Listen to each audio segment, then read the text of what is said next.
Okay. Good evening to everyone who has joined us tonight, and happy AVM Awareness Month. Obviously, we're wearing green for a reason. I wanted to also say that, of course, you've joined us for TAAF's AVM Research Summit. In October, we do celebrate AVM awareness, and we're very excited tonight to have a host who has not only been part of TAAF for a very long time, but probably knows AVMs like the back of his hand. So we are joined obviously by Dr. Michael Lawton, one of our founders and the current president and CEO of BNI out there in Arizona. We also have a bunch of other friends tonight. We will be joined by Dr. Betsy Grunch in a little bit as well. And in the meantime, I wanted to kind of break down what we're going to do in terms of order and what you can expect. We're going to start off with some presentations on research in the AVM space. Hopefully, they are things that are new to you and fun to you, but also will spark an interest in other ways that you can support TAAF's, obviously, idea behind supporting research on an annual basis. Additionally, we will go into and allow some really fun back and forth for a roundtable, after which we will actually do some Q&A. And I know that those are things that all of you have definitely sent in. We have hundreds of questions from all of you, which is very exciting, but also we know not going to be something we can tackle tonight, not all of them. So I've done a pretty good job of trying to put them into topics that are similar. Specifically, we're going to talk about things like genetics and causation. I know that's a big one for all of you. Still a mystery, so we'll hear more about that. And then the ones that we don't get to, I wanted to alert everyone that if you are not currently getting our newsletter or you're not following social media, I don't know how you found us, but if you're not, you should definitely be doing that because we will be asking some of our friends tonight to follow up on some of those questions that we might not get to, and you can find the answers there. So without further ado, I'm going to toss it over to Dr. Michael Lawton. Hi, Michael. Thank you, Dina, and thank you for organizing this wonderful event. So I'm Michael Lawton. I'm President and CEO of Barrow Neurological Institute, and as Dina said, I was one of the co-founders of TAAF, the Aneurysm and AVM Foundation. So it's great to be on this webinar and this event. I'm joined by some of my favorites. We have Dr. Dan Cook, who is someone who I worked with for many years at UCSF when I was on faculty there. We have Dr. Spiros Kardimas. I'm going to mispronounce your name, Spiros Karadimas. And Spiros is now at Stanford. He was a resident and recent fellow with my good friend Jacques Marcos, and now is at Stanford on his own. And last but not least, we have Dr. Uni Kim. And I think, Dr. Kim, I'm going to ask you to kick us off with the first presentation. We're going to go around the horn here with some brief presentations about what interests you in AVMs, and we'll start there. Thank you very much for this nice event and very nice introduction for all of us. And I'm very grateful to meet all of you for today because it is my honor that I can share my work here today.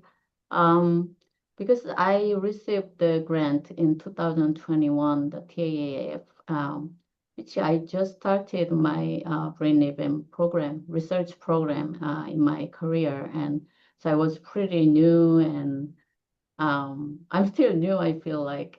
So yeah, I mean, I just, want to learn more from this discussion and today's event.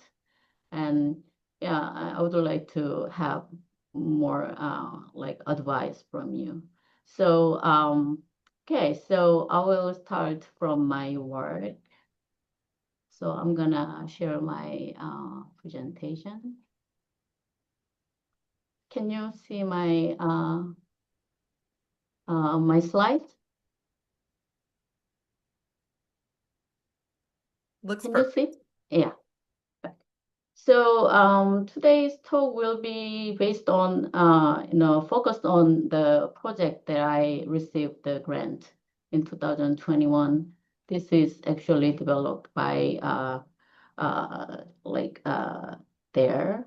So I'm an associate professor in the UT House, Houston, and here is my institution is in the Texas Medical Center, a little bit of the south from the Houston downtown. Can you see my cursor, or I need to have the pointer maybe? Is that good? Yeah, we can see it. All right.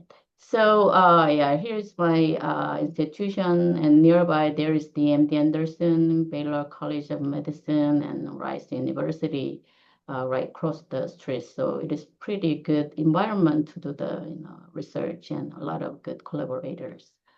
So I joined to UT Health in 2017, and I started my work there for the brain AVM research.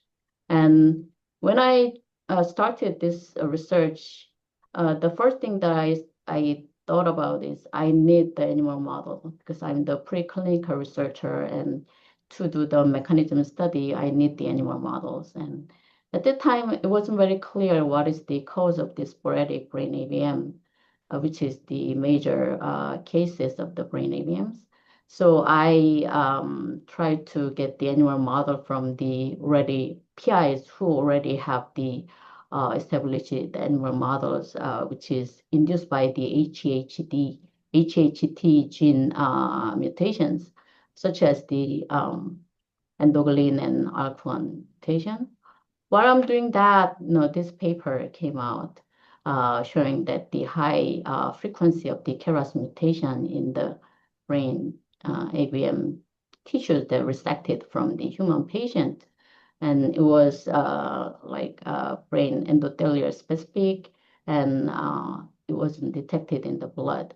So after I saw this paper, I need to confirm if this KRAS mutation is the cause of the brain AVM, so that I can also establish the brain AVM model, mouse model, which is mimicking the sporadic cases of the brain AVM. So, but it was pretty risky because I wasn't sure whether it is true or not, and I didn't know which approach will be effective and things like that. But I found a good approach by using the virus AAV-BR1, which is only targeting the brain endothelium. And I encoded the KRAS G12V, one of the KRAS mutation found in the human brain AVM tissue. So this is the control brain, which shows the normal vessel structure. This is the casted by the blue latex, the mouse brain. And then when we induce the KRAS G12V mutation in the brain endothelium, you can see like distinctive abnormal vessels formed in the mouse brain. And this is the high magnification of the brain AVM nidus that we could detect it, which is pretty similar to the human brain AVM nidus phenotypes. So we reported this animal to the Annals of Neurology in 2021. And my research started from here, using this animal. What is the underlying mechanism of this brain AVM formation induced by the KRAS mutation? So it was already shown that in the Aneurysm paper that the MEGERG signaling is important seems important for the brain AVM formation. And we also found that in our in vitro culture, the endothelial cells, KRAS G12, only activated the ERK signaling, but not the other signaling molecules. So from here, I proposed a study to test whether MEG-ERK signaling is important for the KRAS mutation-induced brain AVM development. So to test that, I used the trametinib, which is the FDA-approved MEG inhibitor. So this project has been awarded by the TAAF Research Fund, so I could proceed this test. So first thing that I did is whether the trametinib can prevent the brain AVM development induced by the KRAS mutation. So I treated the trametinib right after the injection of the virus to induce the KRAS G12V overexpression. And then we treated for 6 weeks and then measured the brain AVM size in this animal model. Obviously, it reduced the brain AVM size, the big brain AVM size compared to the vehicle-treated mice. So it suggests that the trametinib prevent the KRAS G12V induced brain AVM growth. So, but our interest is whether we can treat the brain AVM, whether we can reduce the size of the brain AVM, or we can prevent the brain AVM rupture. So I wanted to test whether the trametinib treatment, after the brain AVM is formed, like matured, whether once we start the trametinib treatment after the brain AVM mature, whether it can also reduce the size of the brain AVM. At least we can see the inhibition of the brain AVM rupture.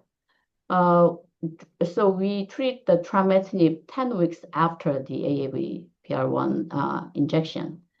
And then what I realized from this study is our mice eventually died. Many of them died because of the hemorrhages, I think. But obviously, the trametinib treatment, we treated 1 milligram per kg and 2 milligram per kg. But obviously, this treatment could let them survive longer compared to the vehicle-treated animal. So I asked to check whether this is because of the reduced hemorrhages by the trametinib treatment. I measured the hemorrhagic volumes using the volumetric analysis, as you can see here, using the MRI images. This is the result of the 8 weeks after the treatment of the trametinib. We see the trend of the reduction of the hemorrhagic lesions volumes in the mice treated with the trametinib compared to the vehicle-treated mice. And our ion staining result also consistently shows the similar trend. So suggesting that the trametinib reduced the hemorrhagic formation in our animal model. And this is a little bit of the mechanism study showing that the EC junction protein is actually increased by the trametinib treatment. This is the brain section of the mouse model. And in the in vitro test, we saw that the KRAS mutation actually reduced the V-cadherin, one of the junction protein markers, but it is increased by the trametinib treatment. And the functional study also shows that the KRAS mutation reduced the EC integrity, but this decreased EC integrity is recovered by the trametinib treatment. So basically, taken all together, I only choose some of the essential data, but there is some more mechanism studies. But basically, my conclusion simply is the trametinib improved the KRAS G12V, induced the brain AVM pathology. So my observation could be a good rationale of the pilot study. I believe it is ongoing now to test the trametinib in the patient with the brain AVMs, which is tested by the Canadian group. So it could be a good rationale. My observation could be a good rationale for this clinical trial. So my future direction is I would like to find more novel factors that involved for this brain AVM pathology by analyzing the proteomic and the RNA-seq analysis using our animal models and our human samples. By collaboration with the physician, the neurosurgeon, Dr. Chen, in our department, we could actually establish the human brain AVM tissue bank. For the last 5 years, we could get a little bit less than 100 samples of the brain AVM blood samples. So I'm trying to utilize those samples to, find more novel important factors, molecular factors relevant to the brain AVM pathology. So these are my people who has been studied about former and current members and my collaborators and the fundings to support my studies. So I really appreciate that, I can, share my work today. And there are a lot more studies are going on, but I only focused on the study which I awarded by this TAAF, and which is more now the closer to the clinical part. So I'm happy to have any questions and any discussion, any advice from you. Thank you so much for your attention. Dr. Kim, that was a really nice lecture. Congratulations on this great research. I'm curious, you speculated a little bit or suggested at the end about the mechanism for how trametinib is working. You mentioned junctional proteins. Yes, yes. Elaborate a little bit on how you think the trametinib is reducing AVM volume.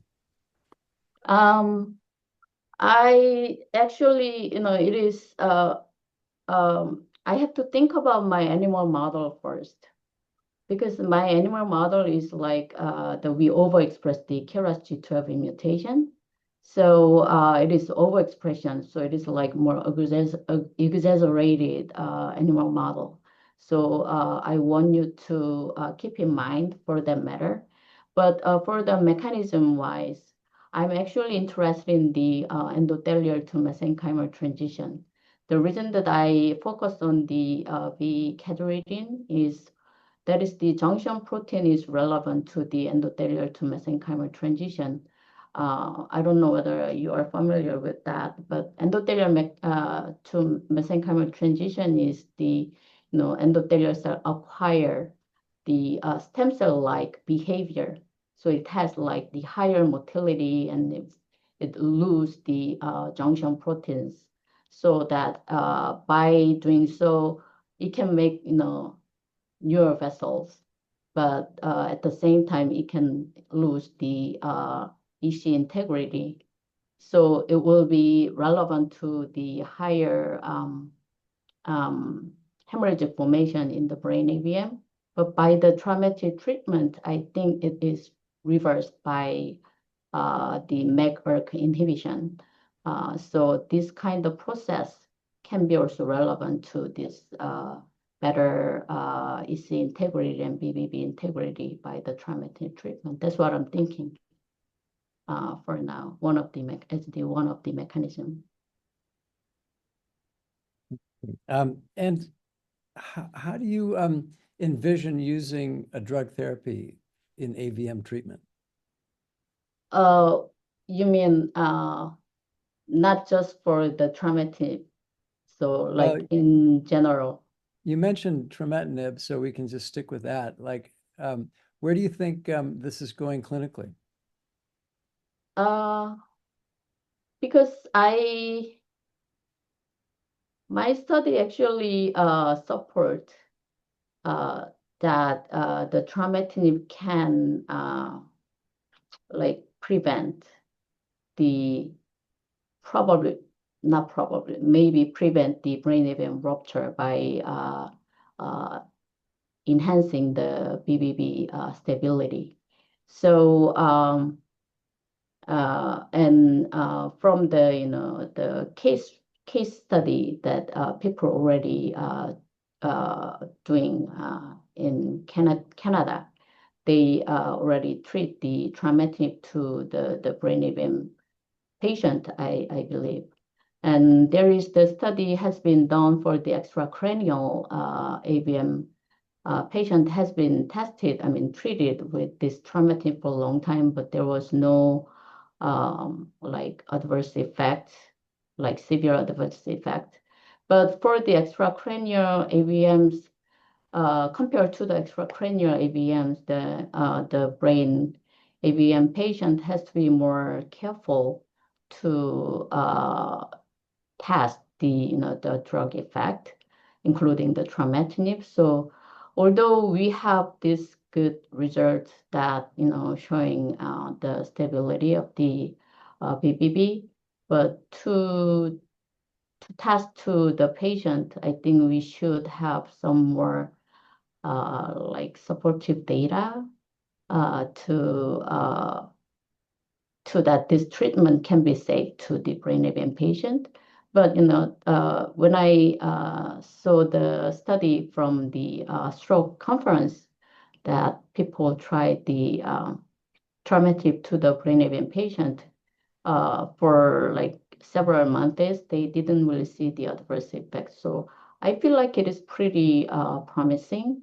But again, we need to be careful. Approach be needed. Okay, well, let's move on. Let's transition now to Spiros. Spiros, why don't you give us your presentation next? For sure.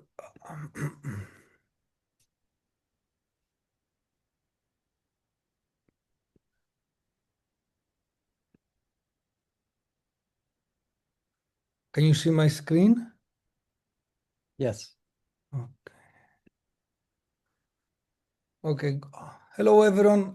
Thank you so much, the Aneurysm and AVM Foundation, for the invitation to participate today, and Dr. Lawton to host this event. I have a great interest clinically and research-wise with regards to the arteriovenous malformation of brain, and specifically of what we call the eloquent arteriovenous malformations, like the malformations which are located in areas of our brain which play a very important role in specific function of our everyday life. That could be our vision, our speech, and of course our movement. And also an unexplored part with regards to the AVMs, our emotions. My name is Spiros Karadimas, and as Dr. Lawton said, I'm a cerebrovascular surgeon scientist. I recently started at Stanford, and I will present to you a work which was done by myself when I was a fellow in Toronto, in Miami, and now I continue this work in my laboratory at Stanford. So my focus is to understand the brain plasticity in eloquent AVMs and pretty much redefine the functional boundaries. One of the main factor in deciding the treatment of arteriovenous malformations, if AVM it is surgical or not, is the eloquence, is how close the AVM is to an area which can play an important role to very important functions. And in neurosurgery, what we call eloquent is the cerebral structures that define areas of the brain with readily identifiable neurological function in which injury results in disability. So to pretty much an AVM close to a speech area, close to the vision area, or close to the motor area, where if we go to intervene, we have high chances, as research has shown, to cause a neurological deficit to the patient with our treatment. But my question, since I had a great interest overall in plasticity, since I started my research studies, is that what is actually eloquent? Because so far we have been defining eloquence based on the anatomy. We have an amazing imaging studies where we are able to identify a lot of anatomical structures in our brain. But is this actually, my question, is this actually what is eloquent in the anatomy? It is actually eloquent in the function. So in order to understand what is eloquent, you have to understand what makes these functions, what makes us speak, what does make us see, what does make us feel, and what does make us move. So pretty much these are the neural circuits or the neural network. So the neurons of our brain get together and produce a function, of course, with a lot of physiological changes in the background. And the structure and the function of these neural networks perpetually changes and evolves from the time of first contact between the nerve cells. And an important definition I would like to introduce is what we call the neuroplasticity. And this is pretty much a simple term, which means the ability of these networks of the brain to change through growth and through reorganization.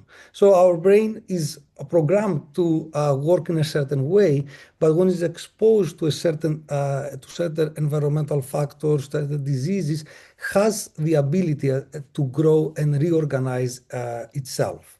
And neuroscientists have shown that there are some critical periods to gateway critical periods who represents gateway to lifelong plasticity, and these are very early on during the development, during when we are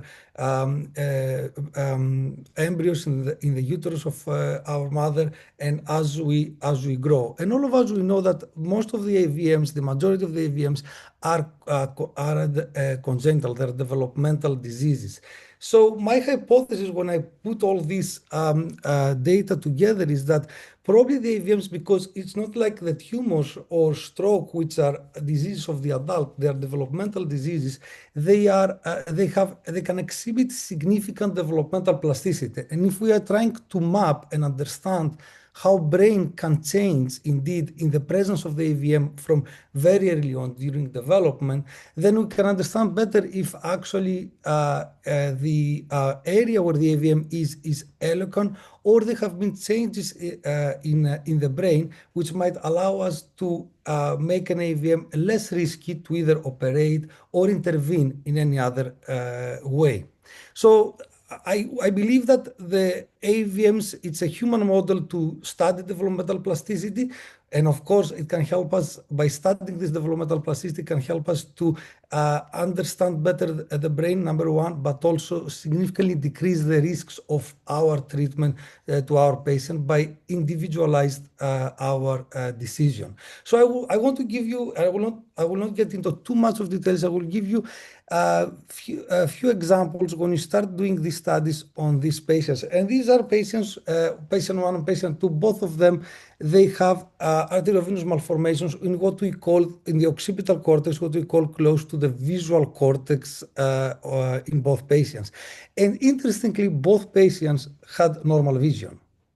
So to map the function of vision in these patients, we use initially what we call transmagnetic stimulation. So pretty much this is a coil what generates, stimulates the brain non-invasively. So we brought the patients to the lab and we stimulated the brain using this transmagnetic stimulation. So, and in this 3D reconstruction of one of the patients I just showed you, you see the AVM on the red, and the orange is the area where when you stimulate, you get what we call, the patient can see some lights, report lights. So this is what we call positive visual cortex mapping. And you see on the right side, in this picture, the right is right and the left is left. On the right side, the visual cortex is very well distributed on the right side. And on the left, you see that the visual cortex has decreased in size, has moved to the bottom and to the side of the AVM. And of course, remember that this patient continue to have normal vision. And when we took this data and reconstruct the tracts, so you can see the tracts are the fibers, are the cables which take the information from the eye, in this case, we're mapping vision, from the eye to the back to the area of the brain which reads the information. So you see that the cables also had rewired themselves around the AVM. So pretty much what I have in the title is that we learned that it looks like that there is a shifting to the space. So the brain rewires in space in order to cortical, at the cortical level and also at the fiber level, in order to preserve vision in these patients. But is that it only? So we also recorded electrical activity of the brain when you stimulated the retina. And with Dr. Gupta, who is actually a postdoc, an engineer, a neuroscientist in my lab at Stanford, we start analyzing this big data we got. So what we found is that the brain does not rewire only space, but also reorganizing the timing of the vision. And I will walk you through this. So this is the electrical activity of recorded from the brain in a non-significantly invasive way. And this is the cartoon on the left side. It's the left side, the right side.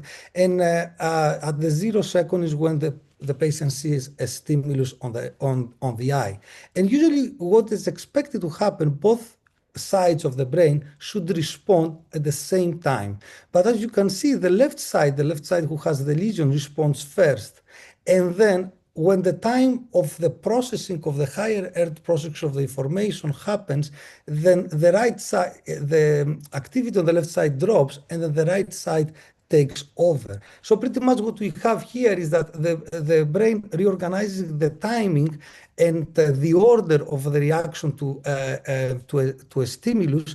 And pretty much what you see is a temporal handoff of the labor. So the left side, even though is the side with the AVM, takes a response first and then delivers over to the other side who finishes the higher order processing. Those are pretty much if you have a normal patient, you will see the activity to happen at the same time throughout these milliseconds after the stimulation of the retina. And the most important is this metronome here represents how our brain works. Our brain works through what we call oscillations, rhythms. So it keeps like a musical instrument a rhythm.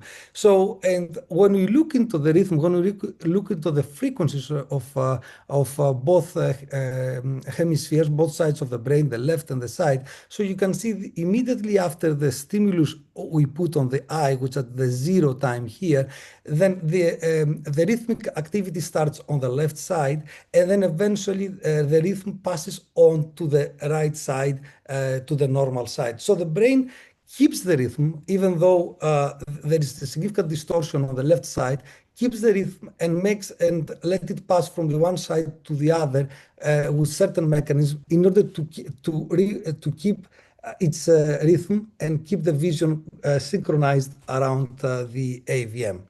Just to go back to our patients now, so having all this information, we inform our patients, we inform ourselves, and we took an informed decision that maybe we can push the boundaries and bring these patients to the OR and resect the AVM. So these are the pre and the post-operative images for the patient, the first patient I saw you. We saw complete resection of the AVM, and this is the second patient. And these are the visual fields where you can see that the patients had no normal vision after surgical resection. So which pretty much confirms and validates our results of spatial and temporal developmental neuroplasticity. We believe that's developmental neuroplasticity in eloquent arteriovenous malformation. Of course, this is most data in AVMs which were in the vision area, and there is a lot of things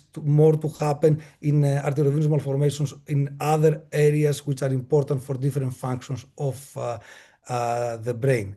Thank you so much for your help, and I'm happy to answer any questions.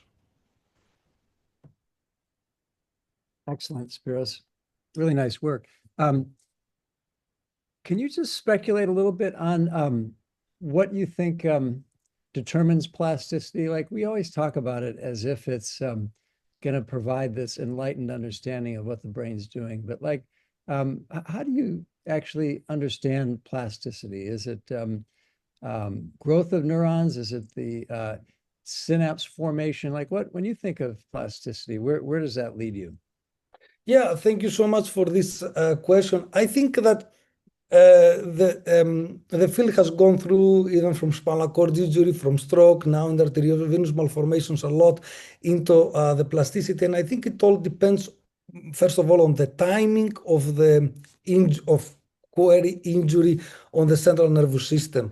I think an important function, an important mechanism is most likely strengthening and formation of different synapses between between the neurons. So the net, as we saw also with our electrophysiology data, is that even though there's a smaller visual cortex, as we saw with our spatial mapping, the mapping on the space, the neurons have still the ability to maintain the rhythm, to maintain the processing. So most likely they change, as you said, changes in the synapses and change also in the internal properties of the neurons. And I think this is what we are missing right now, including also the AVMs. We will need to get a window of how we can see how the neurons themselves change, how we change as we change as human beings, how they change in order to react to these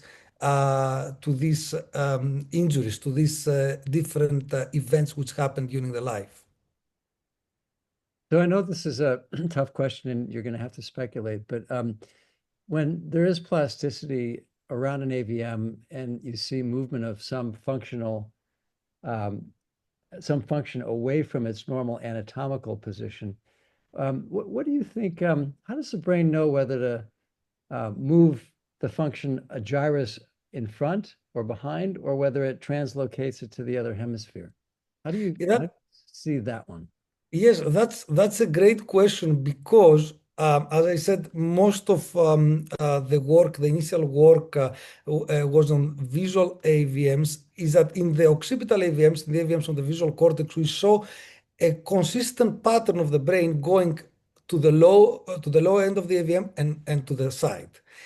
In the very few cases we saw, I did with regards to speech, which is another big chapter, we saw movement to the other side. Even though the patient was on right-handed, it moved to the right side. That is a big question which we needed to answer, and I still believe that all depends on the electrophysiological properties. I think if the brain finds a way to keep the function close by and through what we found in the occipital AVMs is that it strengthens the connections between the left side to the right side for this temporal handoff of the labor. If the brain can do that, then it stays on the same hemisphere. If the brain cannot do that, such as the speech, then it moves completely to the other side. But of course, this is a speculation. It's a lot of work to be done. And something you had mentioned before, I think the big answers we will find for the plasticity is going to be from AVMs in emotional areas, in areas which control our emotions. Do you think we'll ever be able to control plasticity as a clinician and move function ourselves? I think with first of all, yourself and Bero, they are like in the front line of modulating the function. And I think I don't know if we will control the plasticity, but I think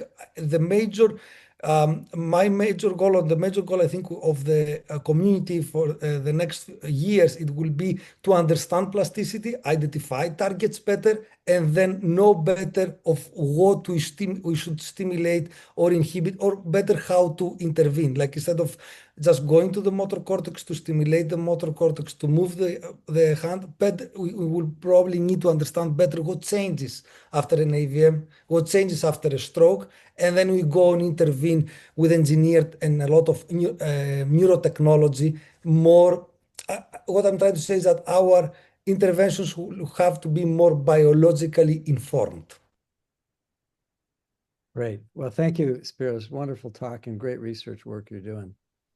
All right, well, let's move on to Dr. Dan Cook, who as I said at the beginning, is at UCSF. He's a neurointerventionalist, has a slightly different perspective than the surgeons on the panel. Dan, take it away.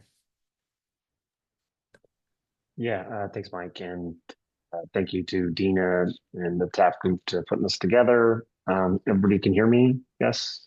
Yes. Great. All right. Everybody can see this. Yes. Yes. Okay. Sure. Okay. Well, so this is going to be kind of a mashup of some genetic stuff that we're working on, that others are working on, and then maybe a little bit of the trial and error that's going on in the clinical space as it relates to the medical things that people are hinting at. So this is kind of the kind of bench to the bedside that Dr. Kim is working on one end of it, and we're working on the other. But um, one of the things that I luckily get exposed to is AVMs outside of the central nervous system. That gives us a testing ground with a different set of goals, but it also has a different set of risks attached to it. And so it allows us to do some things maybe a little different and learn things. So uh, ultimately, the big thing to keep in mind here with any patient is what are we attempting to do here? Are we trying to manage a disorder? Or are we trying to cure a disorder, right? And so they both have their roles because sometimes the juice is not worth the squeeze, risk and benefit, right? Um, and so we're going to talk about this as it relates to understanding the natural history. We're going to talk a little about the genetics, so mechanistic elements that like Dr. Lee or Dr. Kim was talking about, and then like homeostatic modifiers, hemorrhagic modifiers. And then we're going to talk about pharmacotherapy, and particularly when would pharmacotherapy work, and more importantly, how mechanistically these might work, because we really don't know. So All right, so this is the classic paradigm of a bomb versus a flower. So is an AVM something that's inherently dangerous that needs to be taken care of to prevent something bad from happening, like a bomb? Or is an AVM just something that's going to sit there quietly and do nothing, like a flower? And so if you were to mess with it, you could make things worse, right? So, and this is the horns of the dilemma with a lot of cases, because we don't really know. We have a good idea, but we don't know for sure. So the idea here, my very simplified brain breaks AVM management into like this 2x2 table. Okay. So we have low risk surgery and we have low risk natural history. We have high risk surgery and low risk, natural history, and then vice versa. Right. So ideally, everybody would be here, right? We have an easy treatment with a low risk problem, right? So in these instances, elective surgery, low risk surgery is very beneficial. There's good evidence to support that. In instances where surgery is high risk and the natural history is low, we watch them, right? So these are pretty simple, methodologic paradigms. This gets more interesting when we have high natural history risk and we have low surgical risk, right? So this is the classic ruptured AVM. These people are your ideal candidates for surgical interventions or radiosurgical interventions, right? This is where we have the best evidence that we're doing something important and helpful for folks. But the place that we get to play around in is this space. So high risk surgery with high natural history risk, right? So this is where medical therapies, synthetic biology stuff starts to come into place. And so we have to know things about the somatic cell lines that make up those local tissues, but also understanding some of the germline is important because there are other AVM disorders that have germline that gives us information about how certain medications would work, right? And so now what we're trying to do is we're trying to move patients out of a high risk like space into a surgical space where they could be more benefit, or we have to move them into a low natural history, right? So we have to modify the natural history of the disease if we can't change the surgical risk, right? So these are the two spaces we're trying to get out of this high risk box and into these other boxes, right? So that's how I kind of frame this. Ultimately, we'd love to get here where we could just have a low risk treatment like a medicine that basically creates this low risk natural history, right? That's the there of all this. Okay, so I think one of the important things to remember about AVMs is we use this as the term of what they are, but they are very clearly different. Ask anybody who's worked with an AVM, and every AVM is different. They have different appearances. These are all quote unquote AVMs. These all look very different. They have different molecular genetics. At least one of these patients has HHT. This one on the far right, this patient here. And so we know on just the most basic fundamental level, the molecular genetics of these is going to be different, not just morphologically, but also in terms of like how they are created. It's another thing to remember that AVMs have multiple different, apartments that causation can affect on, right? So we can talk about afferents or arteries, the high flow vessels that feed the AVM. We can talk about the nidus, And then we can talk about the veins. And this is important, as you'll see, as some of these medications we play with, they affect these different spaces differently. And this is one of the holes in our understanding around how the medications work. We don't actually know. When we give a person a medication, we don't know which compartment or all compartments or a combination of compartments we're actually going to get an effect in. And so this kind of, trial and error thing is very real. And last but not least, and we're going to show you some clinical evidence about this. This is Dubai, and this is Athens, right? So these cities are the same size, right, population-wise, give or take. And these are both quote unquote cities, but they are in very different states as it relates to their infrastructure and like their general kind of, are the roads functional? Does the plumbing work, right? And so it's not just which AVM you're treating from a molecular genetic standpoint or which compartment of the AVM you want to affect. It's also when would you be treating it? Is there a sensitivity to a medication or medications that is important for us to understand? And again, we'll show you some cases to try to underscore that point. So again, you got to start with what happens when you do nothing. Right? This is the most important part about any kind of conversation around this is what is the natural history. So this is Helen Kim's work. She's at UCSF and colleagues. This is their work they put out in 2014, looking at ICH event rates in a large number of patients observed over time. Again, if you did not have a hemorrhage, your annual rate of bleeding was relatively lower to those patients who had a hemorrhage. Okay. This is pretty well documented. This is her more recent paper that actually just came out. This is in JAMA Neurology. This is a great paper. This is the MARS study. And you're getting two things here. This is the overall trend line. So this is time. This is the probability of hemorrhage. And you can look at those event rates over nearly 20 years. The second slide is important because when you start to break these into subcategories, and the big categories that they identified were older patients, people over 60, people who had an associated aneurysm, and then a particular location in essentially the deep parts of the supratentorial space, like the basal ganglia or in the posterior fossa. And if you add these things, it increases your risk of bleeding. And this is important as come back to the issue around time. It's older patients and patients with aneurysms, two elements that convey issues of senescence or degradation or a loss of homeostatic, control that suggests that you may be more likely to bleed, right? So this is another targeting area that we think about when we talk about medical therapies. Now, on the other side of this is the treatment side, right? So what are we weighing against that natural history, right? So we need to look at what are the treatment risks, right? So this is, the Spezza-Ponce kind of like simplified, surgical scale. So when you look at the Class A group, these are the smaller AVMs and non-eloquent locations. The surgical data is absolutely fantastic, right? They have very, very good periprocedural risk. They have great long-term outcomes, right? So this is the people that, we would not be tinkering with medicines. But on the other side of this is the Class C group, right? So these are the people with big AVMs in eloquent locations. These are very hard to take out without causing some sort of injury. And so these are the kind of the substrate that allows us to kind of play with some of these medications. So this is a very busy slide. I'm not going to go through this. I'm not a geneticist.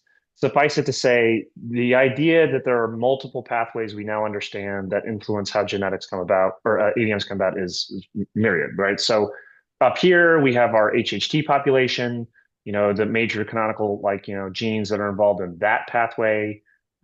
We have CM-AVM, which is kind of the RASA1 group, right? So this is a different type of AVM family, but these are germline disorders.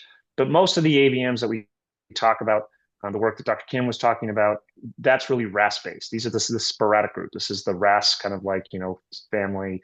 And we have drugs. We talked about trametinib already. I'm going to show some cases of this, but this is the bulk of the AVMs that we deal with in the central nervous system and the spine. But adjacent to that are other pathways that we have actionable medications on. So this is kind of the P10, P3, PI3CK pathway that ends in mTOR, the mammalian target of rapamycin, which is another drug.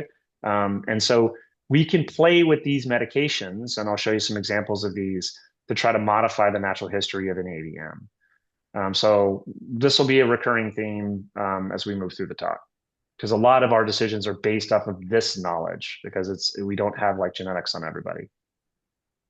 Okay, so I loosely break this into mechanistic genes. So these are the major genes that I just talked about, just putting them in a different slide. We're breaking them into their various disorders, CM, AVM, HHT, sporadic AVMs. And then there are the more minor or adjacent pathways, which I just talked about, PTEN, PIK3CA, mTOR, VEGF, PDGFRB. These are other genes that have shown up in other types of neurovascular disorders that we think might modify the natural history of an AVM. Dr. Kim showed this groundbreaking paper from 2018 in the New England Journal where they really talked about the origins of KRAS in the kind of formation of brain AVMs and like cell culture. And then we've had subsequent papers looking at resected samples, both in the United States and overseas, looking at high rates of KRAS mutations in spine AVM and brain AVMs. This is some of that work, just showing the relative specific gene mutations, point mutations you get in the KRAS and BRAF families. And this is going to be important when we talk about medications in just a little bit. This is work, again, done by Helen Kim and the group at the Center for Cerebrovascular Research at UCSF. They looked at similar types of, RAD pathology, and they found no real association between the presence of allelic burden or certain types of mutations relative to kind of more conventional phenotypes. How big is the AVM? What was the age of diagnosis? What was the age at ICH? We're hoping these things would show up, but we don't see it. But where we do see it is in the peripheral space. Okay, so these are AVMs affecting, in this patient case, the ear, right? These are all different patients. And what we do see is that the most malignant AVMs peripherally typically have more KRAS mutations versus in, say, RASA1 or MAP kinase. These tend to be more benign.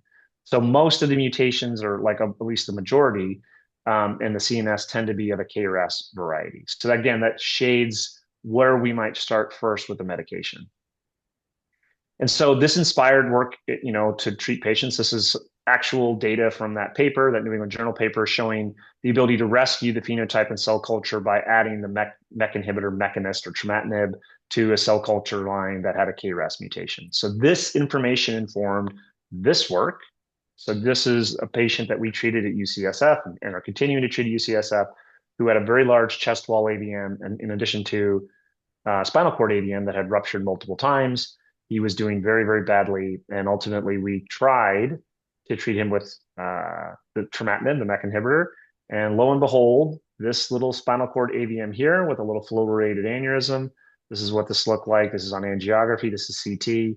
This is what it looked like after months of trametinib. So eventually it disappears. And clinically, this patient has done very well, right? Now, we were all hoping that this was going to be kind of like the gateway to a different epoch in terms of AVM management, but it has, like all things, proved harder. But this is the kind of thing we see in our peripheral space, right? It's just a kid, it's a 12-year-old or 10-year-old, 12-year-old now, who has this really nasty AVM in her foot, okay? And then within just a month on trametinib, this almost disappears, all right? And so we were hoping we were going to get this in the brain. We were like, this is fantastic. This is going to change how we do everything. And this has not been the case. So we have a number of kids now on trametinib, and we follow them very closely.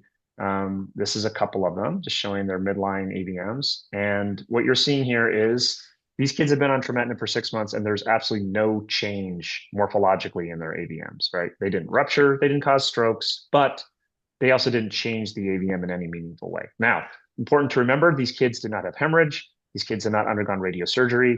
These are completely treatment naive, completely hemorrhagically naive AVMs. So take that for what you will. To get back to the point about timing. This is another case from Todd Abruzzo of a kind of a complex AVM in a child that he was treating. He started the trial on trametinib, and what this kid developed was a stenosis, a very tight concentric stenosis in the supraclinoid ICA here that actually led to an ischemic stroke. So they stopped the medication. And so this is an important thing to remember. Like, these drugs are not benign, and they can cause side effects, including, it's been described in certain types of leukemias, tyrosine kinase inhibitors, which trametinib is one, can cause elements like this. So it's important to closely monitor kids or adults if you're going to attempt one of these medications, because it can have unwanted side effects. This is just showing the flow parameters change So this was before their baseline, and this is after discontinuation, but you can see when they're on therapy, it dropped considerably. Okay, so this slide is, again, another very busy slide, and I'm not an oncologist, but the reason why I show this slide is because the number of drugs available to us that target RAS-specific things is going to expand rapidly. All of these drugs here are KRAS and RAS on and off inhibitors, but importantly, they're all mutation specific. It's not enough to just have a RAS inhibitor. If it's not the exact point mutation, it will not work, at least not as effectively, right? That's the understanding from cancer. And so this is why there is a premium on understanding the molecular genetics of a lesion if you're going to attempt one of these more kind of like next generation oncologic agents. So this is why there's a premium on trying to get that information. I'm not going to spend time talking about that. I want to show more clinical stuff, but we can talk about that later. And here's just trametinib all by itself, but just impacts MAC. Just again, to put you an idea of like how many more drugs we're going to have available to us than we do right now. Okay, so then this gets back to homeostatic genes now, right? So we also know from work at UCSF and other places, there are like genes that have been associated with hemorrhagic presentation. ApoE, these MMPs, these are like, elements that dictate like the integrity of the extracellular matrix, the interleukin genes, right? And then there's the minor mechanistic genes that I had talked about earlier, right? So this is work that has come partly from UCSF, and just showing again the relationships between these genes and their presence in a person's germline and the hemorrhagic presentation of a patient. And so this is important because these genes can be modified by medications in a certain roundabout way. One of these, again, Tomoki Hashimoto, who's at BNI, used to be at UCSF. He and again, the group at CCR did working with the antibiotic minocycline or doxycycline or tetracycline, and just showing that these drugs have a positive effect on the ECM or the extracellular matrix, and specifically MMP9, which has been associated with hemorrhagic presentation. And so they did a small clinical trial looking at the tolerance of these drugs and then whether or not patients had adverse event rates. All right. And ultimately, these drugs are very well tolerated, but we didn't see some sort of robust biological effect. But nonetheless, we don't actually know if these modify the natural history of AVMs long term. We don't have that data. The other spaces where we get a lot of data is from HHT. Right. And so this is information looking at the use of, let's see here. This is the drug. Gotta hide this real quick, guys. Sorry. Thalidomide. I think it's this one, thalidomide. This is thalidomide. Thalidomide is a drug that was used for years ago, but has been repurposed and is some sort of a membrane stabilizer. We don't actually know the definitive mechanism of it, but what it does do is it reduces nosebleeds and GI bleeding in patients with HHT. And this is just showing data on the frequency of nosebleeds, the intensity of nosebleeds, the duration of nosebleeds. And this is good data. This is randomized controlled data. It's very effective, but we have very little data on the use of thalidomide in the CNS. This is similar work, again, using thalidomide in patients without HHT. So these are now sporadic AVMs happening outside the brain, and they showed similar effect where these patients had less symptoms, they did better, their AVMs were still there, but again, you're managing this disorder, not trying to cure it. Beyond HHT or beyond thalidomide, the drug bevacizumab or Avastin is a drug, it's an anti-VEGF drug, and people have used that effectively for HHT. This is just data showing baseline hemoglobin rates and how they increase because you have less bleeding on this drug. And then the next generation or the oral version, pazopanib, also shows that. So this is how often patients were getting red cell transfusions before the drug, and this is how often they get it afterward. So there's good signal here, right? So there's something going on here in terms of the stabilization of these lesions, at least as they exist outside of the central nervous system. But again, to my knowledge, nobody's really explored using these medications for brain or spine lesions to date. We had this small case series. We did 2 patients for a year on bevacizumab. This is the only effort that I know of. We had no adverse events, no strokes, no hemorrhages, but their AVMs didn't change. And again, these drugs have side effects, so it's very hard to just keep these patients on these drugs indefinitely. It's also expensive, but Nonetheless, there is lots of fertile ground here for longitudinal work on some of these lower kind of like risk drugs, lower cost drugs, to potentially find solutions for patients who don't have an immediate like solution. I'll spend just a touch of time talking about aneurysms, because aneurysms do make up a major risk factor for AVMs, and we have to talk about them because the arteriopathy that you get from high flow over time, that degeneration, leads to a cause of hemorrhagic stroke. And so even the simple application of aspirin has been shown to be effective in terms of reducing subarachnoid hemorrhage rates in just conventional aneurysm patients, not AVM related, but aneurysms, right? So this is an easy intervention. It's low cost, low risk, but we don't have that information because, again, we don't have a trial that does so. This is work that I've done looking at the more exotic medication, infliximab or Remicade, the drug used for rheumatoid arthritis, looking at it for non-surgical brain aneurysms. And what we see is a decrease in their growth rate. This is a very sexy, complex anti-inflammatory agent. And this just shows the relative growth rates for patients who did not receive the drug versus receiving the drug.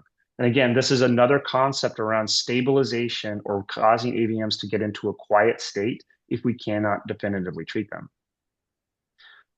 This is the drug rapamycin or sirolimus.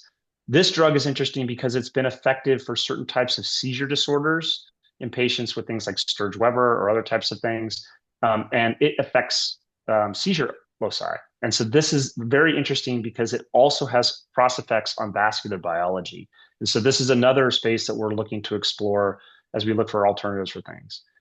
But I'll close by showing one recent case because I think this is interesting. So this is just kind of a summary slide showing all the different types of drugs. And this is just scratching the surface, right? There's many different drugs here, but some of these are readily available and we take them already, like aspirin, statins, for example, like lots of people take Lipitor.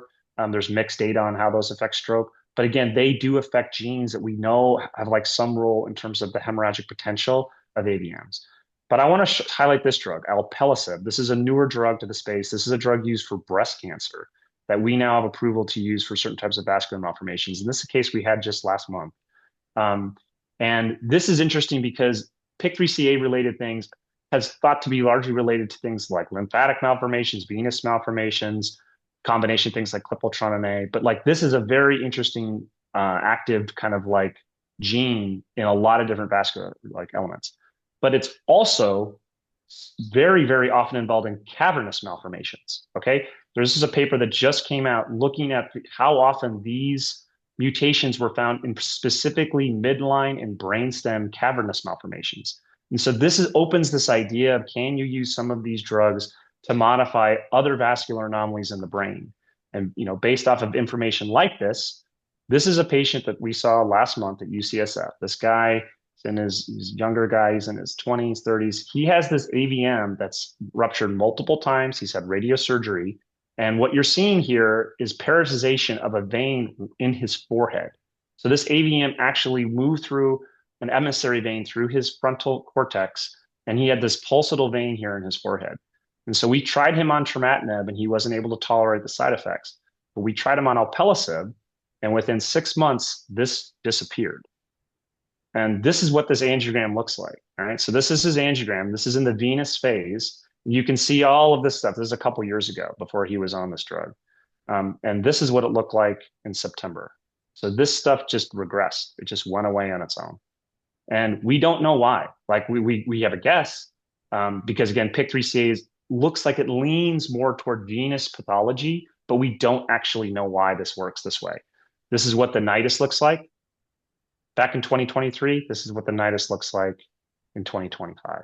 Okay, so something is happening here, right? And so again, we don't know. These are exploratory. These are like complete trial and error. But for some of these patients who are very sick and they have very malignant types of pathology, we make these attempts. I did endovascular cell sampling on it. This is the genetics piece. I'm not going to spend a lot of time on this, but I actually did this on this patient. This is this patient's ophthalmic artery that comes up through the skull and feeds his AVM. This is where I took a cell sample from this location here, and we're still waiting to process that to find out the molecular genetics of his AVM itself. So to come back to all this, again, we can spend all time talking about this, but the idea here is that polypharmacy is already practiced routinely in cerebrovascular space. We use aspirin and Plavix and statins to like prevent strokes in patients with atherosclerotic disease. And I do think that we will eventually get to a space with certain AVMs where polypharmacy could carry the day. You could use a major kind of like element to try to reduce the size of a lesion. So some sort of like neoadjuvant to try to make a patient into a surgical candidate, or we could use a combination of drugs to change the natural history risk to make it so that their AVMs are just so low likely to bleed. We don't need to worry about treating them anymore. Right. And so that's the goal. And then obviously there's some biology and stuff in there, but this happy green space, to come back to the green of AVM Awareness Month. That's where we're spending some of our time. I probably one of our time there, but this is just kind of like how we do things. This is panacea, which we're not there yet. Anyway, there we go. Surgery is awesome. I don't want to like say surgery's not awesome. It's amazing. It does most of the hard work, but drugs can help too. And so there are ways that we can probably do that through better genetics, and hopefully artificial intelligence-based drug screening would be one of the ways to do that. Okay, I'll stop. That was great, Dan. Thank you. Let's hold questions for now. Betsy Grunch has joined us, and I know she has some time constraints. So, Betsy, I wanted to welcome you to the panel. Thank you for giving us your time. I thought I would turn it over to you at this point because for those of you who don't know you, you are an Instagram sensation with over 1 million followers. For the rest of us who try and rustle up a few, we come nowhere close. So you've got a very large platform that you can use to raise awareness for patient advocacy, neurosurgical education, all sorts of different things. So I'm curious to just like turn this over to you and see where you go with it. But I'm setting you up to either talk about what you do on social media or what you do with AVMs or anything else you would like to go with. And I believe you're muted, so. There we go. Yeah, okay. I learned how to turn that off. Yeah, thank you, Dr. Lawton, and Dina for inviting me to come. I certainly don't do, I'm a private practice, mostly do spine, so I don't do many AVMs unless it's something catastrophic. But yeah, I just appreciate the partnership and the invite to be here. And basically, I think social media is a space where I think a lot of patients are getting information from, and I love learning from all the things that you guys are doing, so I can understand and divulge that information to the public. And I think it's important for us to kind of utilize these platforms that we have, however big or small that they are, to just explain the exciting things that we do in our fields, respectively, in science, and for patients to kind of learn about these amazing things and advances that we're doing to make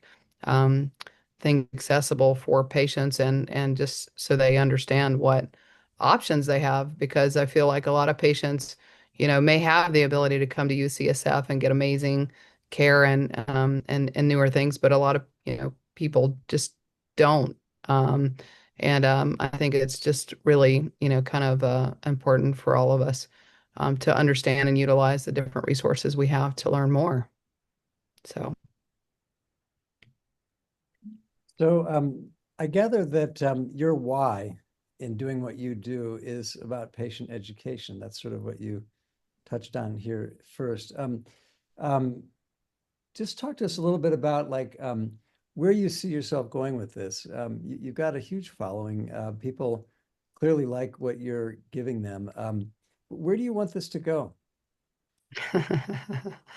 I honestly have no idea. I think it's just important to speak on neurosurgery because there's not a lot of us. I mean, it takes a lot of time to do content and to do it, well, where you can explain certain things, and to be quite honest, not a lot of us like have the time to do that or really the passion to do it. I mean, it's something that was, I don't know, I developed it over the pandemic really because idle hands, but it kind of spun into something that was, just something way more powerful that I didn't understand. And it became not only for patient education and reaching the public, but even for kind of inspiring the next generation of healthcare professionals and future neurosurgeons, and kind of showing, what we do in our field, what our day-to-day life is, what our family life is, how we multitask and do all the things that we do for, women in neurosurgery, but just for physicians in neurosurgery, and just kind of show um, how accessible we are, and that we are indeed somewhat normal. I don't know how normal we all are, but you know, it's debatable. Dr. Grunch, I know you have to go in a moment, and I wanted to just give you major feedback. Everyone, obviously, as Michael referenced, loves you to death. But I wanted you to talk a little bit about the shark reference that you have made a couple of videos about, and maybe someone hasn't heard it before. The sharks that were in that three-sided pamphlet, if you remember that one. Look, I see Yeah. your face already, because you're right that one of the most applicable things about your platform is that it brings everyone in. It doesn't make you feel like an outsider. And I think that that was maybe one of the first videos that someone shared to me saying, I really want you to pay attention to this physician. So if you could just tell that story, and then we know you have to be at another location. Yeah, no, that's fine.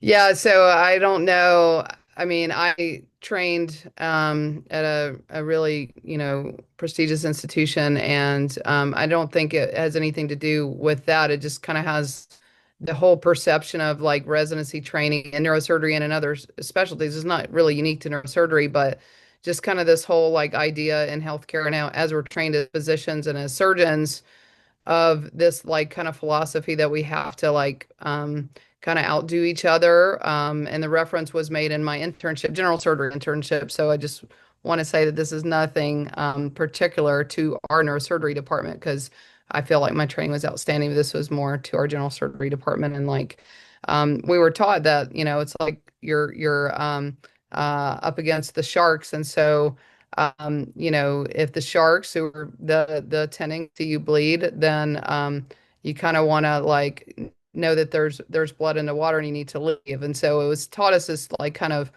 philosophy to just kind of look out for ourselves and try to, not really help each other out in residency. And it's a tough place to be. I know all of us that are here today have gone through a lot of things to get where we are, and a lot of things we don't necessarily talk about. Bad things happen. I personally witnessed one of my co-interns try to commit suicide in the call room because he couldn't take it anymore. And I don't think we want to talk about that as much. And I think it's really important that we do, because it's real. And the training that we have to go through to get to where each of us are is incredibly hard. And it's not everybody can do it. Not everybody should do it. But to know that we all kind of go through that, I think kind of speaks volumes to not normalizing that behavior, but to appreciate it and to maybe make changes so the next generation, we can just do better. That's all we can really do. Thank you so much, Dr. Grunch. I really appreciate you being here. And I know that, like I said, you have to scoot, so we appreciate it a lot. Dr. Lawton, I don't know if you remember, but I did a sub-I at the BNI and you were there. Anyway, I just wanted to say thank you for all the things that you taught me while I was there. And it was it's kind of like a full circle moment to be here tonight. So I know you don't even remember me at all, but your education, your knowledge is definitely changing the next generation. So thank you. Thank you. And I marvel at your what you've done on Instagram. I wish I could have a little bit of your secret sauce. I just can't find it. Thank you. Bye, Betsy. Bye. Thanks, Dina. Appreciate it. All right. Well, let's see. We can go back to Dan. Dan, I wanted to ask you, you showed that dramatic case of the spinal AVM that disappeared on the trametinib, which, I think it's super exciting. I first want to ask you, what does that mean for the patient? Like, does the patient who is a responder then have to commit to being on a medication for life? And is that the way this is going, or is this sort of a pre-surgical primer of some kind? I mean, it's a great question. That patient, I can speak very specifically. That patient is still on that medication, and it's been almost a decade. And when that patient comes off that medication, their chest wall AVM flares up, and they are uncomfortable. And so that they have a lesion that they actually have a symptomatic experience around makes it different than a lot of our obviously brain patients, because we don't have like a symptom that we track. Sometimes we have seizures or something like that, or headaches that we can follow, but oftentimes we don't. And we've offered that patient holidays, drug holidays, away from it to see what happens. And we've never actually put that patient on enough of a holiday to then follow them angiographically to see if that lesion comes back. So we don't have a good before and after instance. I mean, borrowing from the vascular anomaly space and peripheral spaces, it's kind of a mixed bag. We have some patients who their symptoms get better and they stay better and they can come off drug, and they can reduce some of their side effects, and they don't seem to need to stay on it.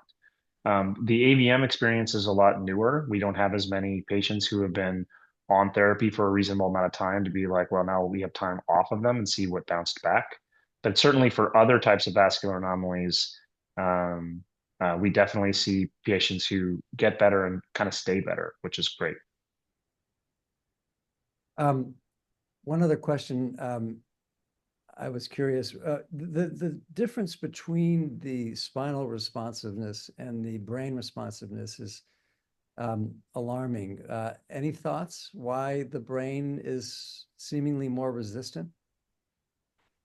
Yeah, I mean, this is fodder for, when we sit around and drink coffee and talk, like we don't know. I mean, so just again, put it in perspective, the kid who responded, his cord AVM had ruptured multiple times, right? And so again, we talk about the susceptibility of these lesions.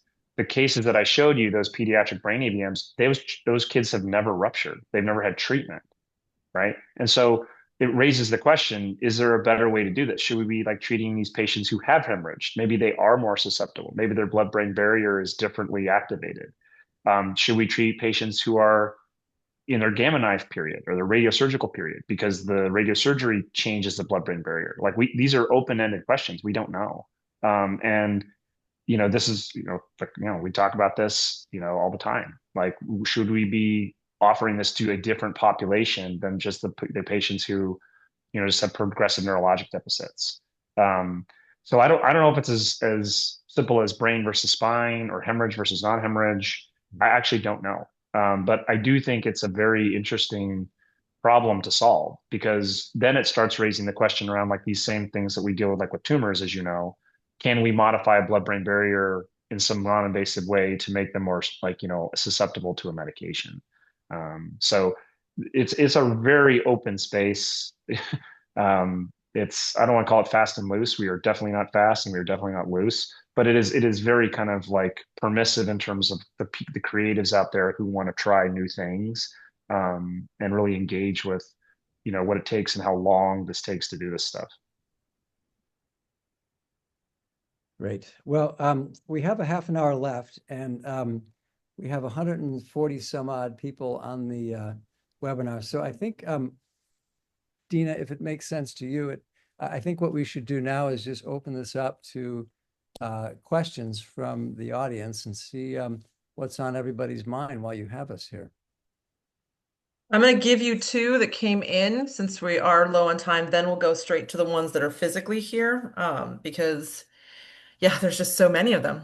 And I want to make sure that we have an opportunity to let all of you answer this question.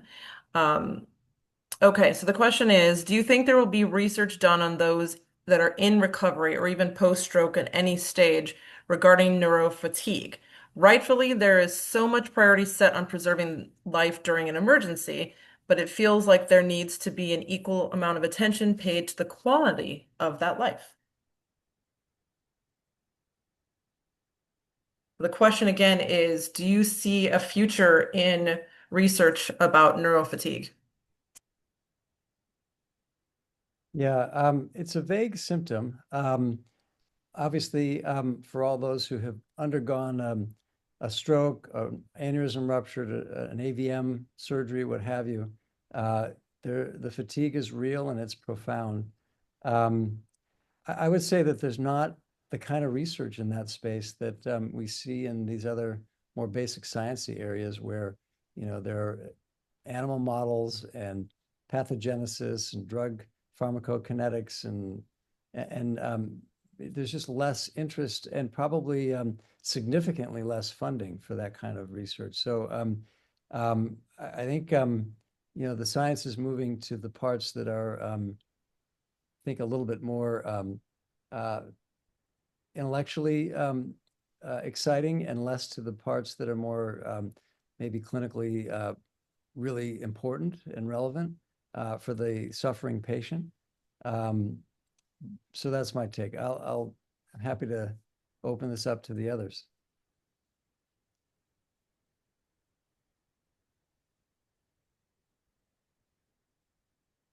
I agree with Dr. Lawton with regards to the neurofatigue, but with the second part of the question, with regards to the quality of life, I think with regards to stroke, and stroke can be the result of aneurysm, AVM, or other things. Of course, there's been a lot of advancements in the acute care, but actually right now I think our field is moving tremendously forward towards quality of life, and that by restoring, for example, hand function to a patient who previously had a stroke, that changed dramatically the quality of life for the patient. So I think the field is moving also towards quality of life. However, there's not a lot of research on neurofatigue. Thank you, guys. I appreciate it. The next question has to do with HRT. So this young woman has actually had her AVM treated. It was treated with gamma. And at this point, she's actually being told that they were quick to give her progesterone, but hesitated to prescribe estrogen. So generally speaking, have you had any advice when are you giving advice as a neuro team in any way to young women or older women, actually, I guess, that are looking into HRT?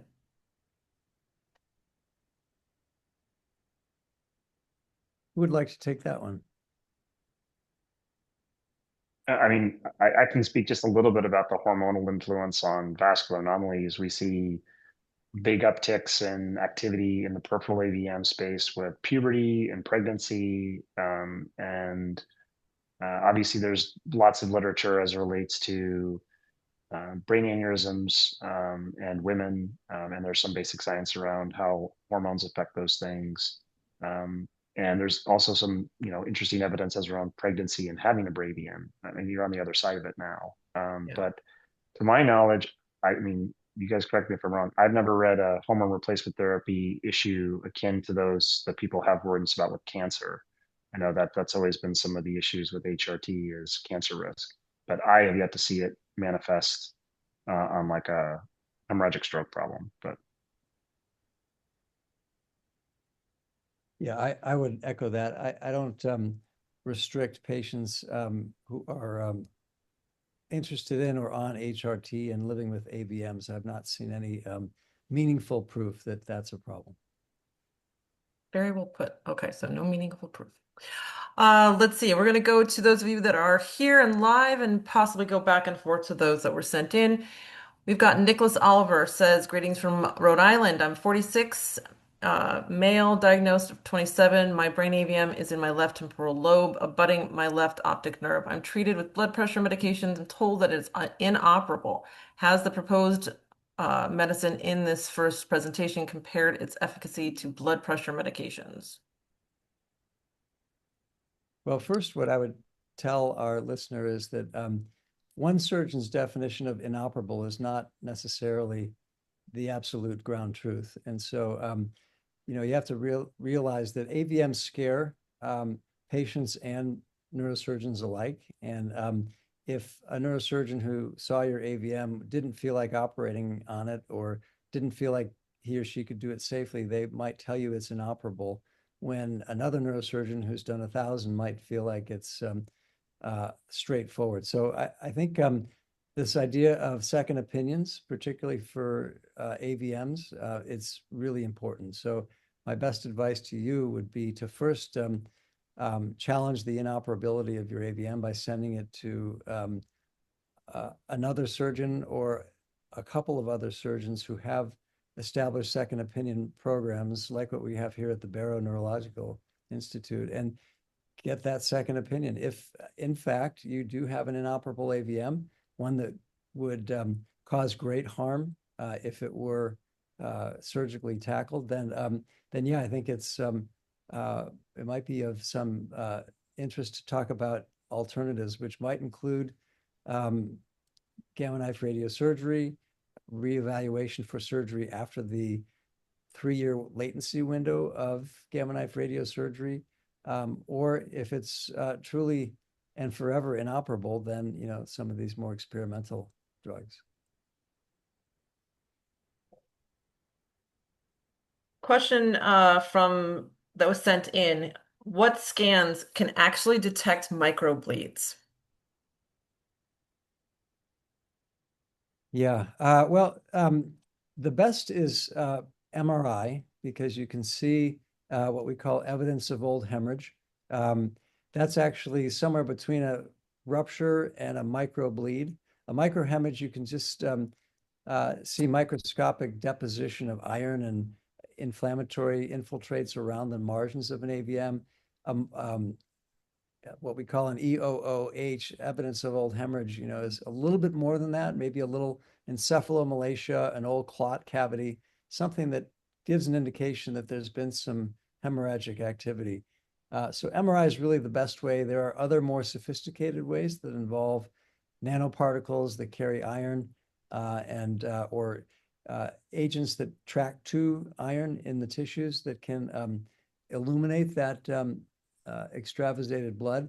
But it can be difficult to truly detect a microhemorrhage. But the MRI is telling. It really is. Michael, is it harder if you actually are a patient with HHT and you have an iron deficiency, right? Harder to detect, you mean? Yeah.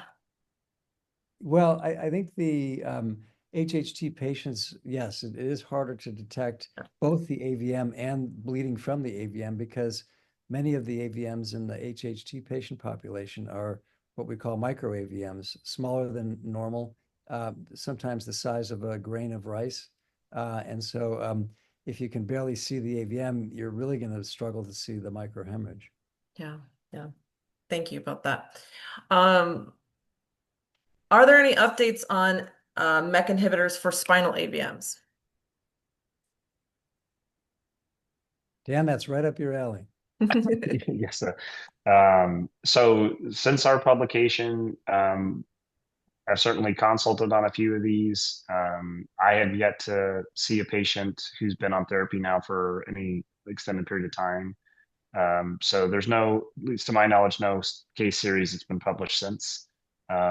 But I assure you, the cases keep coming in, and it will, before too long, I think we'll probably have some better handle on spine AVMs and how this drug or other drugs work.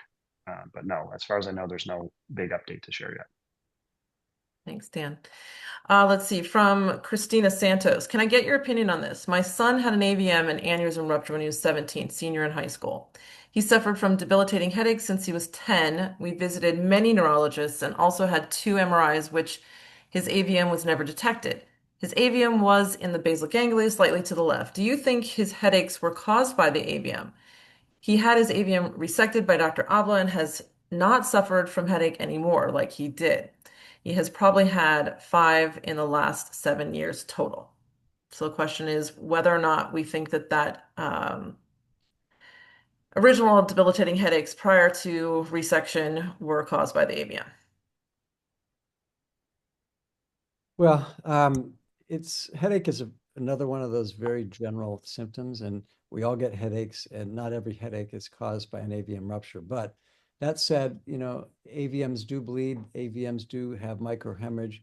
That precipitates subarachnoid blood, so you can get a meningeal type headache. You can also get inflammation of the brain from that microhemorrhage and all of the activity. So there are many reasons why an AVM would cause headache. And I would say, if a patient has an AVM and they're having a lot of headaches, it may very well be related. Certainly in this anecdotal case, taking out the AVM, if it sounds as though it fixed the headache problem, so it probably was related. Yeah. This one is definitely for you, Michael. You spoke a lot about eloquence tonight. Not that that was your part, but is there anything you feel Spetzler-Martin grading missed? Well, yeah, I mean, Yeah. that's why there's a Lawton Young grading system.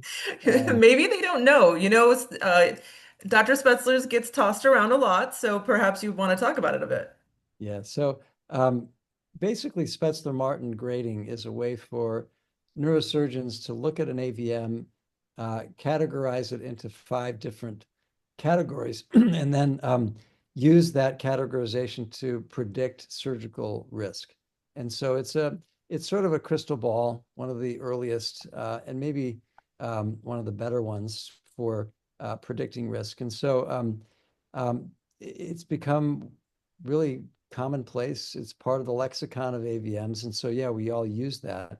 But if you break it down, it looks at 3 variables. It looks at size of the AVM. It looks at the eloquence of the AVM, which you heard Spiros talk about. And it looks at the depth of the AVM in the brain as reflected by the venous drainage into the deep venous system. So, you're judging a book by 3 criteria, or in this case, an AVM by 3 criteria. It's like judging a book by its cover. And you don't always get the full story. And, my philosophy in working with Bill Young and the UCSF team early on, probably 20 years ago, is that we should introduce other relevant variables beyond just the 3. So we copied Spetzler-Martin, we mimicked their format for the grading, and we introduced age, whether or not it's bled before, and whether the AVM is diffuse or compact. And 3 additional variables do a heck of a lot in informing your decision about whether or not to operate, or more specifically, predicting the surgical risk or outcome. And so that's really the nature of that. So Spetzler-Martin has missed a lot. How old a patient is a reflection of the brain's plasticity or ability to heal after a big operation. The compactness or diffuseness reflects whether the AVM is nice and tight with clear margins, or whether it's kind of rough and lacy and infiltrating into the brain, which makes it really hard for the surgeon to remove it without compromising brain function. And lastly, bleeding. Bleeding is the #1 predictor of future bleeding. And so why should that be absent from our decision making? An AVM that's bled needs to come out, and it also makes it easier to take out, because a hematoma or encephalomalacia or the things that bleeding in the brain does make it easier for the surgeon. Like a little pocket, right? Little pocket that does some of the work for you. Yeah. I often describe you said lacy. I often describe it as a man of war. Like you can see the jellyfish on top, but it's all that tendrils underneath that you need to be worried about. Yeah. Let's see. It's man of war. Very good. Yeah. So Stephanie Smith. My daughter had a stroke when she was 4 and had the AVM removed when she was 8. She had surgery and had the AVM removed from her left temporal lobe. Her surgeon said, pardon me, these yearly or every other year MRI scans won't be necessary until she hits 18 or 20. A lot of conversation, obviously, about that. So, what's the outlook if someone has had clear MRIs up to that age? So, essentially, when and how long are we following someone who's had resection at the age of 8, give or take? Well, there's a literature that's now fairly robust that says that AVMs can regrow in kids. We've all seen it. And I think Dan mentioned it, I think, in his lecture about the hormonal state of women in puberty, or as it relates to hormones and hormone replacement. So yeah, I think the growing child is a very active hormonal milieu that can trigger an AVM. So they can grow back in kids, even in the presence of a angiogram that confirmed a curative resection. So I've probably had a half a dozen of these, actually more than a half a dozen. And that's because I've operated on about 1,500 of these. So if you do that many, you're going to have these come back. And I found that I used to think that the cutoff was age 20, but I've seen them in some patients who are in their 20s. So in my mind, 25 is really the new cutoff. I will monitor patients every 5 years with an angiogram until 25. Did you find that those happened to be more diffuse at the time, and that was part of the reason that they were missed, that single part that grew back? Um, I think there's a greater propensity for the ruptured AVM to grow back than the unruptured AVM. No, I'm not sure there's a hard connection there, Okay. at least that we know. Thank you. Dr. Kim, so question for you is, why not give trametinib at or as a precautionary opportunity? It seems, I'm assuming from this that it was working in your mice models. So is it possible that you could just give that again as a precautionary piece?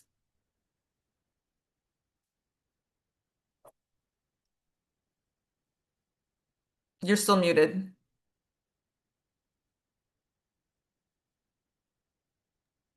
So what do you mean the precautionary?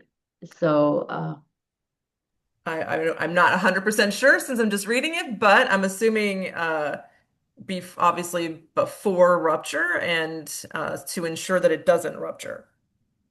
uh, That's all I can't tell you. I'm just reading it, so I don't know. um, because in our animal model, so because I don't have any experience with the human patient with my treatment, so I can only explain based on my research. But my animal model actually it has really early microhemorrhages. So when we treat the trametinib, it already have the hemorrhages in small hemorrhages, I think here and there. We have, my animal model has a lot of brain AVMs in several locations and small bleedings all around. So in my study still shows that it actually delayed the massive brain AVM rupture by the treatment. So I feel like, even the patient who has experience with the hemorrhages, I don't know if there is more the clinical researchers here. So probably they can answer better than me for Yeah, that. we could But ask Dan and see what he yeah, thinks. I assume that even the patient who has experience with the hemorrhage, they could also get treated with the trametinib. I think it is possible. What do you think, Dr. Dan? Dr. Cook, sorry. Dan is fine. Yeah. Yeah, I mean, we were just talking about this. I think this is an open-ended question. I really do. I mean, Yeah. we have not done this ourselves.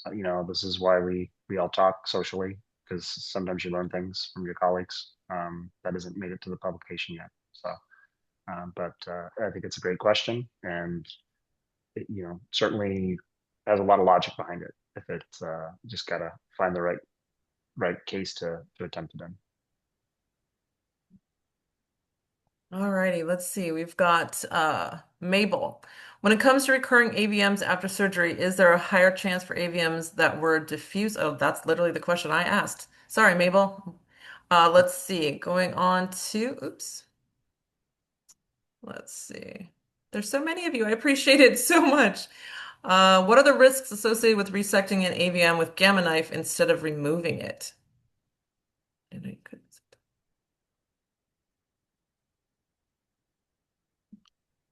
Is No, that even terminology that you would use? Would you call it resected with gamma? no. Yeah, okay. When you treat an AVM with gamma knife, you're essentially delivering radiation to the tissues, and they respond by forming scar tissue. Yeah. The blood vessels thicken up, the channels inside the blood vessels start to squeeze down and clog, and that's how the energy from the radiosurgery causes an AVM to obliterate or close off. It's not resection. You don't enter the head, you don't remove the pathology, it remains in there as a scarred mass. So it's really not a resection. Um, Surgery on the flip side is resection. You're going in there and you're physically disentangling it from the brain and removing the pathology. So that is a resection. Now you can go in and resect a radiated AVM if the AVM is shrunken but not fully cured. And that's actually a strategy. You know, sometimes we take a large AVM that's dangerous to operate on. We treat it with radiosurgery to cause it to shrink in volume or shrink in size. We call that downgrading because you're taking it from a higher grade on all these scales we've talked about to a lower grade, and that improves its risk profile. And it can be easier in that form after being modified by radiation to actually remove. And so that's something that we do for particularly tough, large, challenging AVMs. A lot of love for all of you, and especially for you, Doc. We haven't seen you in a while, Michael, and a lot of love on here. Let's see. Aloha from Hawaii, and thanks for sharing all your knowledge. What are your thoughts on the recent Mars study? So this would be the one from Helen. For context, I'm a 39-year-old female with a grade 4 AVM on the occipital lobe and am considering conservative treatment. Thanks in advance, Chantal. Dan, you referenced the paper. Why don't you kick that one off? Yeah, I mean, it's great. Thank you for asking. I mean, Helen and the team have done some amazing work. That's a multi-site effort. I mean, it's not just her alone, obviously. And yeah, one of the risk factors was, an infiltratorial or cerebellar location, right? And so, understandably, we've lacked Dr. Lawton was talking about the Spencer-Martin and the Lawton-Young scales to try to grade surgical risk, but we've actually lacked a natural history risk score. People have attempted it, but we've not really had one that took root. And the Mars data at least hints that that's the possibility now, that if you have an aneurysm, if you have a cerebral location or a deep, supratentorial location, and if you're older, that might push somebody to want to more electively treat an unruptured lesion. So in your case, it sounded like you were in your 30s. That's a long time to live with an AVM. I think it's one where you're going to want to talk to a number of people and kind of like understand what the risks of a resection look like, what a radiosurgical treatment paradigm would look like. But it's a long time to have that. It's a long time to think about that. So I think it's one, not knowing the treatment risks, it's hard to say which way to go. But you're connected to the right people here. Dina, I'm sure, can help you get connected with other folks too. There's some great people in Hawaii. But yeah, it's hard to know without actually seeing it. Yeah, and I would also add that, the AVM network that's been established through TAAF and through other organizations is pretty wide spread and elaborate. You can very easily send films to a neurosurgical center and get an evaluation pretty cheaply, pretty quickly, pretty painlessly. I review about 10 cases a day that have been mailed into our center, not just AVMs, but very much inclusive of AVMs. And so, it's very easy to just get an opinion. And these are really hard decisions for a patient to wrestle with. It's really crazy for any of you to expect that you can read all the medical literature and have the insight and experience to really make these tough decisions. That's why it's valuable to get opinions from the right sources. I appreciate both of you answering that. that actually brings us to a question again offline about how to get a second opinion when you don't live in this country. Obviously, we do this all day, every day. I literally all day. Someone will ask me. But in terms of, hey, I live in Albania and I can't come and hang out with you in Arizona. What do I do? Because I don't have the kinds of care. So really curious what your question or your answers might be about that. Well, it's easy to get the opinion. Ours is web-based. So you go to our barroneuro.org, you find the second opinion tab, you click it, and you start uh, answering the questions, and you submit your films, usually in the form of uploading by your computer or a disk, and then you'll get your opinion within days. So that's the easy part. So getting an opinion from Barrow or from other uh, medical centers or groups is similar to that, I think. The hard part is, if you are given the advice that you should have it resected and you live in another country and you want that taken care of in America, there may be issues with insurance coverage and cost of care and so forth. So that's where it gets hard. And there's no question that there are differences in neurosurgical expertise in low and middle income countries as compared to more affluent countries, and so that can create challenges for access. But I think the place to start is with the opinion, and that part's easy. Oh my goodness. Okay. Trying to make sure we get through as many of these as we can, everyone. How effective, oh, this is a good one, actually. How effective is embolization compared to all the other treatment options? So, in other words, I'd love to hear it. Somebody tell me, is embolization curative? I think we should let Spiros chime in. I mean, He I'm passed that to you on purpose. yeah. Embolization can be curative. However, I think I did all of my residency in one of the AVM referral centers in Canada, not the United States, with a lot with experts of interventional radiology, such as Timo Krings, and they were always very skeptical because embolization can help the surgeon to decrease the size of the nidus to make the AVM a little bit easier to tackle during the surgery, specifically for the surgeons who don't have such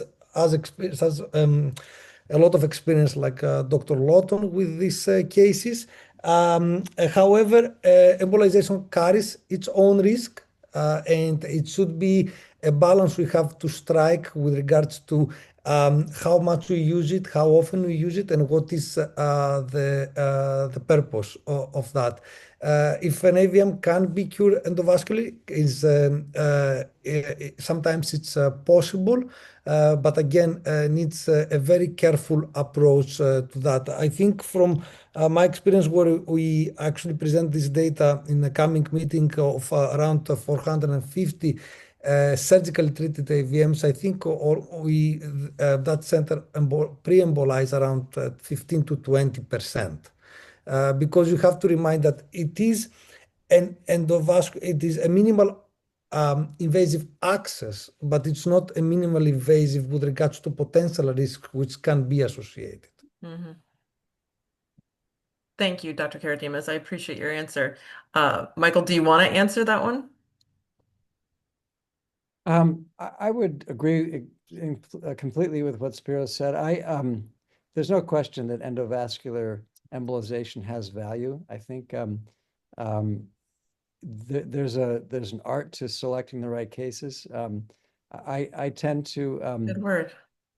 I tend to use it less and less as I've gotten deeper into my career and my experience has risen. Just because, I know when it's valuable, I know when it's not valuable. And if it's not valuable, then why add risk to the overall treatment paradigm? So, I don't use it for low-grade AVMs anymore, by and large.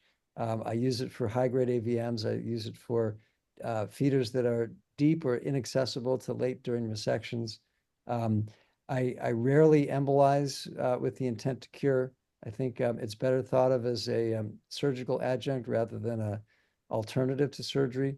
I think we learned from Aruba, the Aruba trial, that overly aggressive endovascular embolization is not curative and it's highly risky. So, I think we just need to stay in our lane, keep a good perspective on its role, and in that vein, it can be used well. If I have an AVM, should I have genetic testing done for my children's sake? My mother had a different type of brain vessel malformation as well.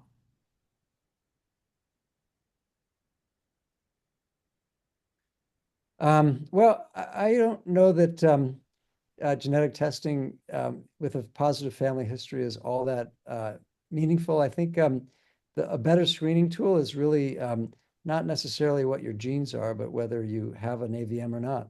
And a brain MRI in someone who really wants to know is probably the better choice for a screening test.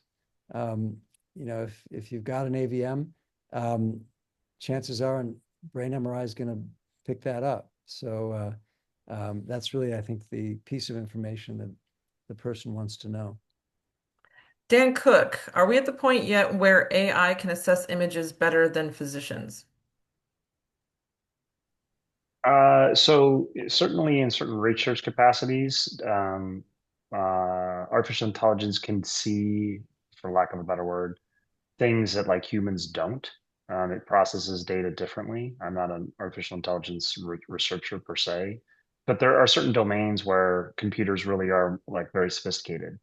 But as it relates to, clinical practice, the idea of like interpreting an image that we're going to make clinical decisions on, no, I would not say that there's that it's not out there yet. And even if it were, from a regulatory standpoint, it's still, a ways off. We certainly use detection aids. There are lots of pieces of software now that use or help in like cancer screening, but we also use them in the cerebrovascular space. We have agents that allow us to assess subtle changes in aneurysm growth, for example. We have like really sophisticated tools to look at blood flow physiology, which is very cool. But no, it's not so plug and play yet where you just, run it through a software program and you get, you know, high throughput, true at a higher rate than you would a person. Are you a fan of running it through before you get called out of bed? I mean, I mean, we certainly have software that helps us for acute stroke and other types of like emergent elements to help us classify things broadly, but those still are not like satisfactory of a diagnosis. Like I would say they sit as tools that like can like maybe draw your attention to something that you might not have would otherwise looked at, but they are not surrogates for actually looking at the pictures. You still need to look at the pictures very carefully because despite what these companies think, some of their work can be very buggy and very noisy, and you have to be able to understand the value of what the tool is. That's a good point. All right, we have time for two more. We're going to do them really fast, and then we're going to bid you all adieu. My son's brain AVM has recruited vessels on his scalp. The doctors have labeled it as an AV fistula now. It is large. They said the AVM is using all the blood supply going into his brain. Is this going to be more dangerous? Interesting question, actually. What do you think, Michael? It's hard to know from that description what this is. I mean, there are scalp AVMs that can be really nasty.